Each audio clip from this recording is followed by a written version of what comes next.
Surat international airport પર custom વિભાગના air intelligence યુનિટે બાતમીના આધારે કાર્યવાહી કરીને સોનાના સ્મગલિંગની એક નવી જ ટ્રીકનો પર્દાફાશ કર્યો છે। તસ્કરોએ કસ્ટમ અધિકારીઓની નજરમાંથી બચવા માટે અસલી સોનાના કડા પર ચાંદીનો ફિનિશિંગ ઢોળ ચડાવ્યો હતો અને જેથી પ્રથમ નજરે આ કડું સામાન્ય ચાંદીનું જ દેખાય। આ સોનું દુબઈથી સુરત આવેલી એર ઇન્ડિયા એક્સપ્રેસની ફ્લાઇટ્સમાં લાવવામાં આવ્યું હતું। કસ્ટમ વિભાગે ફ્લાઇટ્સની અંદર સઘન ચેકિંગ હાથ ધરતા સીટ નંબર 21B ની નીચેથી કાળા વેલ્વેટ કપડાની એક નાની થેલીમાંથી આ સોનું બિનવારસી હાલતમાં મળી આવ્યું હતું।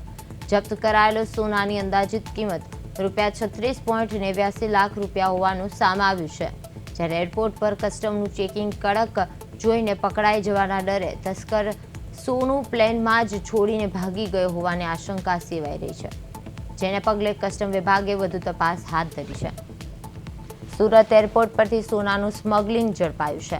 ₹36.89 લાખનું આ સોનું પકડી પાડવામાં આવ્યું છે, જ્યારે આ એર ઇન્ડિયાની ફ્લાઇટ્સમાંથી આ સોનું મળી આવ્યું હતું।